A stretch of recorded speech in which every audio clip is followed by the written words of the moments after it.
everybody, to the Hot Tag Hooligans Wrestling Podcast Show with myself, Aaron, and Tom. 2023 is here, and we're going to kick it off right with the Dragon of Malice. It's Jazmyne Hao. How's it going? It's going good. I'm happy to be here. So, how was your holidays?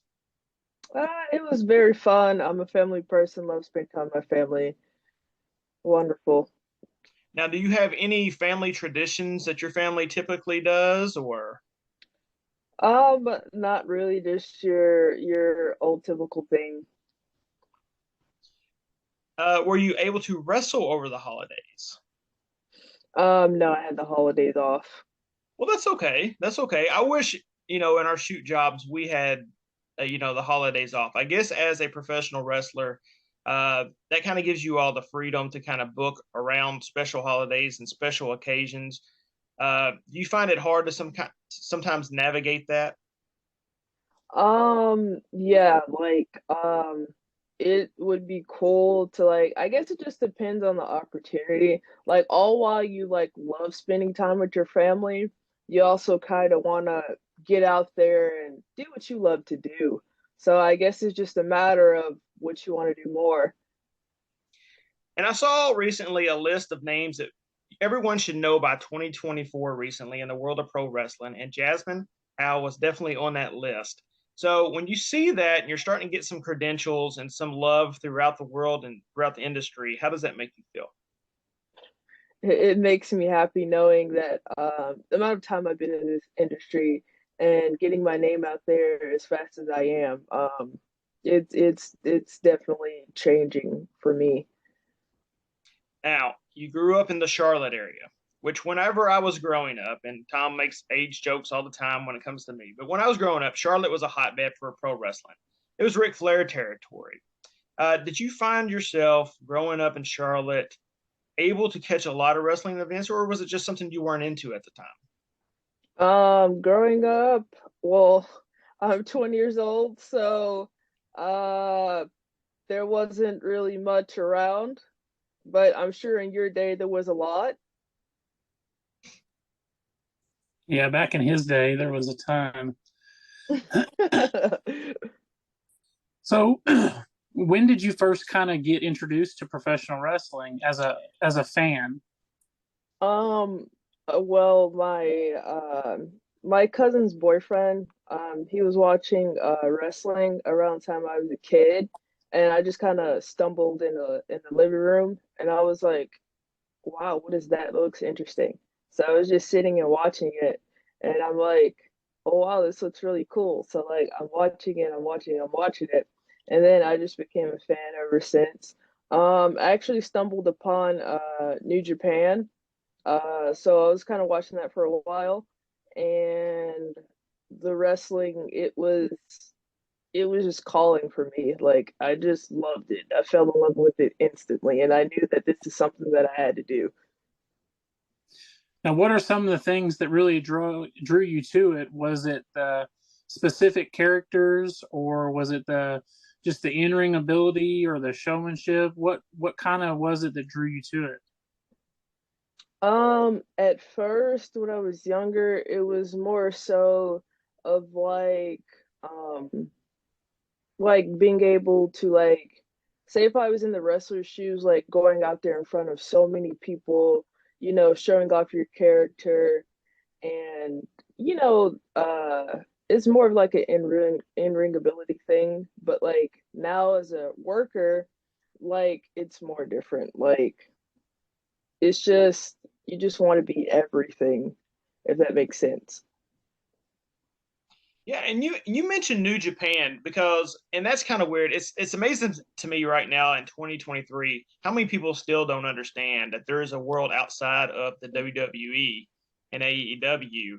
So when you were able to watch New Japan, I imagine for you it was such a cultural change because, again, New Japan is more about the in ring work, where WWE is more about Yeah. the show.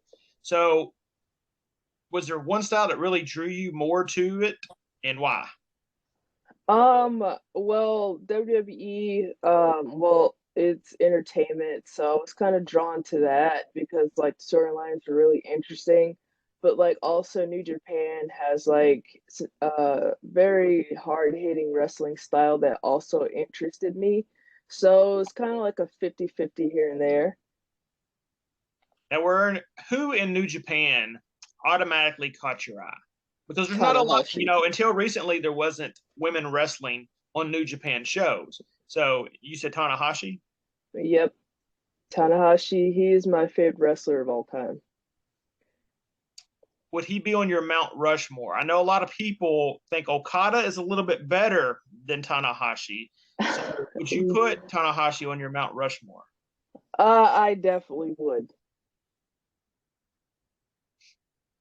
Is there a reason that differentiates Okada to Tanahashi for you? Okada is a very, very great wrestler. I love his style. I love everything about him. But it's just, I don't know. It's like I love his in-ring ability, but for like Tanahashi, like everything about him pops for me. Like the character, the entrance, the way he is with fans, his moveset, everything. Like everything just pops for me from him. So that's why I would put him on a higher list than Okada. So when you look at the landscape of New Japan Pro Wrestling and the things that are going on, um, who are some people over there right now that you feel like you would love to get into the ring with? I would. I don't know if you guys are like big on intergender wrestling, but I am. I have a lot of guys on my list that I want to kind of knock down in the future. I would definitely love to take a swing at Shibata. Um, I would definitely love to. Well, Omega is back now, so I would love to go at him. And it would be nice to be in the list of when Tanahashi retires. I would love to be one of his opponents as he goes away. That'd be a sad day, but and I would kind of love to get a swing at Naito. I would love to really. He has a hard style. I just love his character. Now, Wrestle Kingdom, just recently took place, and Mercedes Monet, the former Sasha Banks, has now made her presence known over there. What do you think about that? I think it's wonderful because I know she's been wanting to kind of go over there for a minute now. And seeing her finally achieve something that she's clearly been wanting to do forever because like seeing like because like growing up watching New Japan and being a women's wrestler and them not allowing women on the platform, it was kind of disheartening because like I obviously want to be on that stage one day.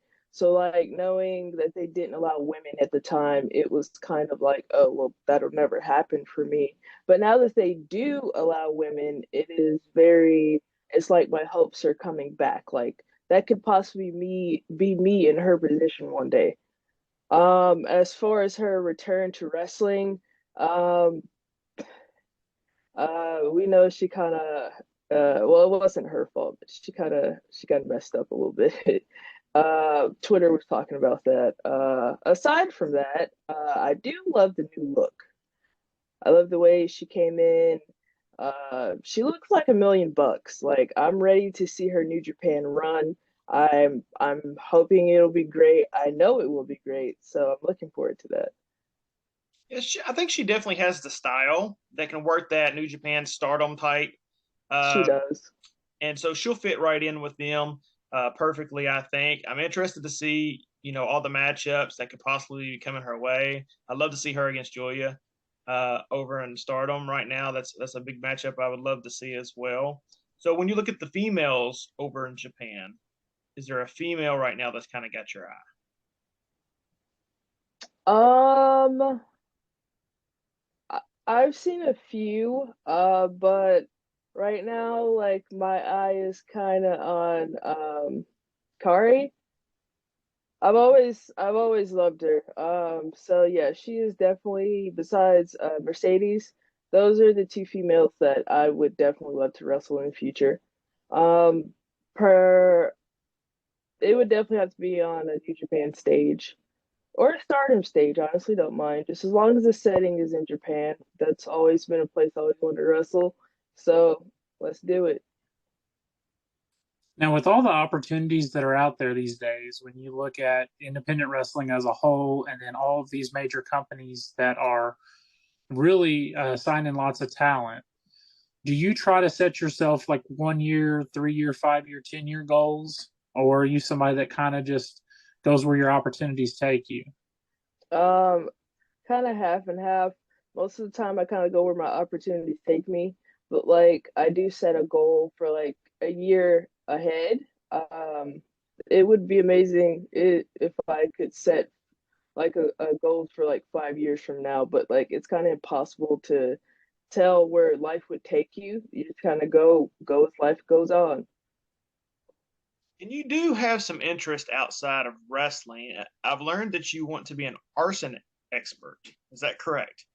Yes, that is correct. Okay, so that's kind of a weird field. We've had a lot of people who want to be doctors and nurses. So what drew you to being an arson expert?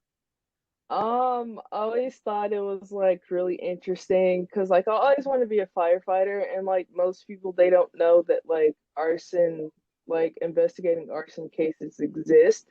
So when I found that out, I was like, oh, that's pretty cool because it's pretty much like you're a fire cop, you're like a fire detective. So me being a firefighter, being able to investigate, arson cases and getting those people off the streets, it would also love to be a dream of mine. I actually had a rough time earlier on before I became a pro wrestler. Like I wanted to I didn't know whether I could be a pro wrestler or if I could be a firefighter. Like I thought it was impossible to do both. Like traveling the world trying to wrestle and then also trying to save people every other day. I thought that was like the most impossible task ever. So I chose what I wanted to do the most, which was wrestling.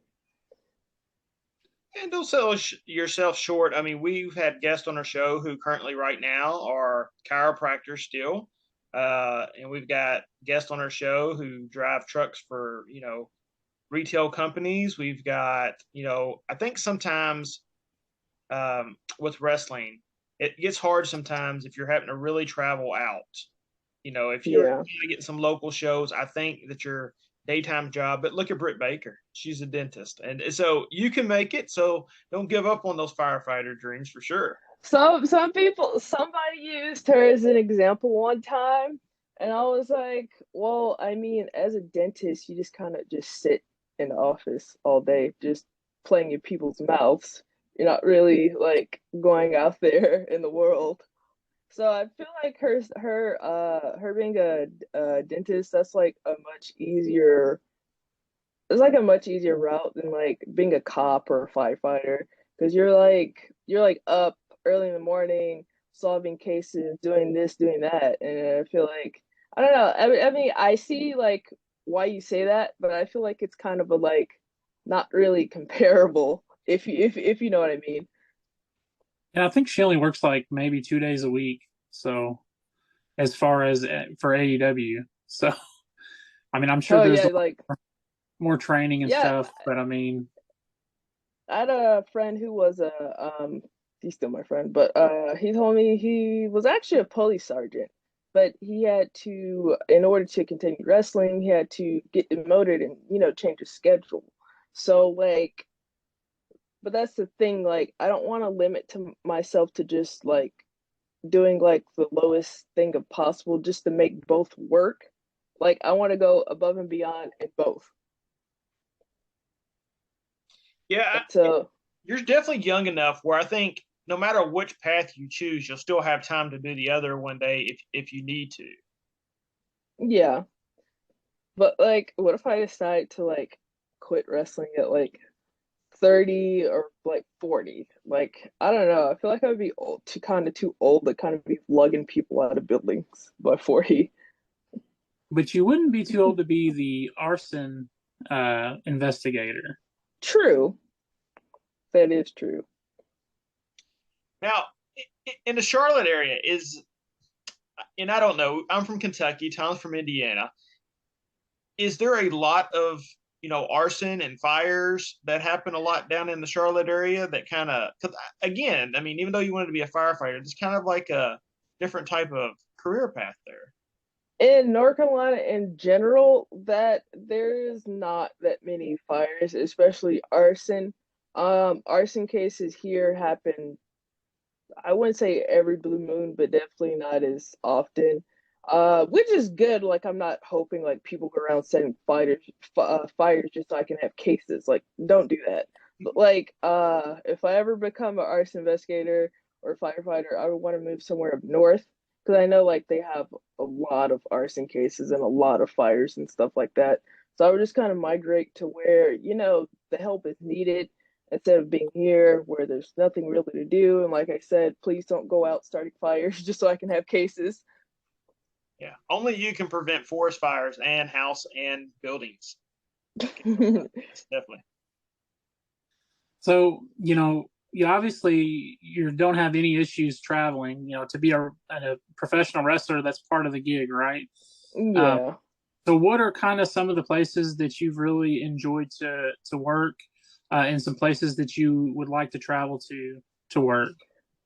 One of the places I loved working at is in Georgia. Like I've wrestled in about 4 different cities in Georgia.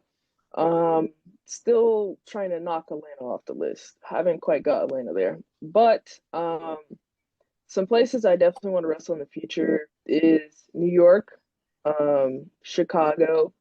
If there's any promotions in the San Francisco, would definitely love to wrestle there. I've always actually wanted to move there.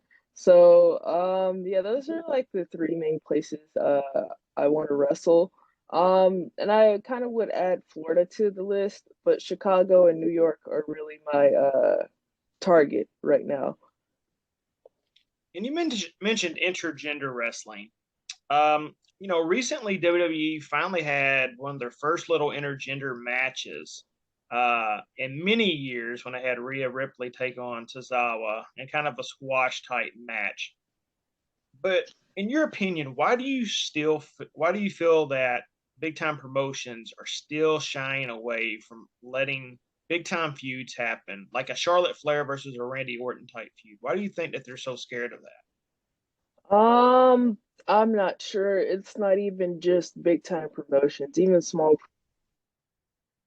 promotions do that because they think that it's just not realistic. Like it's just not like I don't know. They just don't like the idea of like a man and a woman fighting. Uh, each to their own. I know a lot of workers also have a thing against intergender wrestling, and that's always been one of my goals as a worker is to kind of change that. Whether you're ignorant to it or not, like one of my goals as a worker is to put on some of the best intergender matches that has ever been done. And I hope more people that are kind of ignorant to it right now, they kind of open up their mind to see that this is possible, that this is something that could be taken seriously, that this is something that you shouldn't sleep on just because you don't like the idea or you don't think it's possible because anything's possible. So, and I feel like with the right direction, it could definitely make sense. But to most people, especially promoters, that's not a thing that clicks to them. Like they think that like no matter what, it just doesn't make sense. And I mean, they can think whatever they want, but like I just hope I hope that stigma changes because it's 2023 now. Like no one should even think like that anymore. Yeah, especially it's about the entertainment. Yeah, and I think that, to say that it's not realistic is just lazy creative. I think if you're telling the right story, anything can be realistic. I mean, we've had Rey Mysterio beat the Big Show. I mean, if you got the right story and the right people and the move sets, and it all works. It doesn't matter whether you're male or female, or if you give somebody a DDT, it's a DDT. it's going to hurt. So, I mean, it's one of those things that I feel like they just kind of check out and they're like just lazy about it. And hopefully that does change. Yeah, that's my thing. Like, if you think that Rey Mysterio and Big Show can be a possible match, even though you have this big giant and this little guy, like, how on earth, like, do you think that's realistic just because they're both men, but you would throw a fit over a woman versus a man? Right. Yeah, I just think it's lazy and they don't want to do the work to tell the correct stories, or maybe they just don't. I don't know. There's probably a lot of prejudice involved. Let's be honest. It just needs to Yeah. change. And for the Rhea match, that was actually entertaining, even though it was a squash match. Like, I never expected that to like actually happen on a WWE television now. But if they ever do get serious about intergender matches, I definitely want to see Rhea versus the Tribal Chief. I just have to see that. I like it. See, my dream WWE intergender was Charlotte and Randy. I thought that there was always going to be some good storytelling they could show with Flair and Orton, and that would have been a perfect, type feud. And I think Randy would have probably loved to have done the match. I don't see where he would have had a problem with it. I just feel like, Yeah, so I bet during like when he RKO'd Nia in the Royal Rumble, I bet that was amazing. yeah, definitely. I mean, and they were kind of hinting there for a while. I think Moxley was rumored to going to face Nia at one point, maybe at WrestleMania, and they kind of nixed that idea. But yeah, definitely, I want to see more intergender wrestling. Um, of course, in the Attitude Era, you'd have it all the time. And then I think some sponsors kind of got a little bit mad. And there are things you need to watch. Let's be honest. You've got to watch how it's handled certain ways. You don't need a man bloodying up a woman. That's Yeah. in a fight, in a match. But if it's a clean, good, fun wrestling match and good storyline, I think you should be able to do it. Yeah, I agree. All right. Before we let you go, are you down to do some rapid fire questions? Sure. All right. Here we go. If me and Tom come to Charlotte, where are you taking us to eat? I would definitely take you guys to a barbecue joint. I don't know if you guys like barbecue, if you guys like Yeah. pork. But yeah, I would definitely take you to that because I would even pay for it. Like, everyone just has to experience a good barbecue in their life. Yeah, I mean, we've got some good ones here in Kentucky. I'm not going to say we don't, but I'll travel down to Memphis one time, and it was another level of barbecue. So I can imagine, certain areas in the country, it's just different levels. All is amazing, honestly. All right. If you could wrestle one person in the WWE right now in the main event of WrestleMania, who would you want to wrestle? Roman Reigns.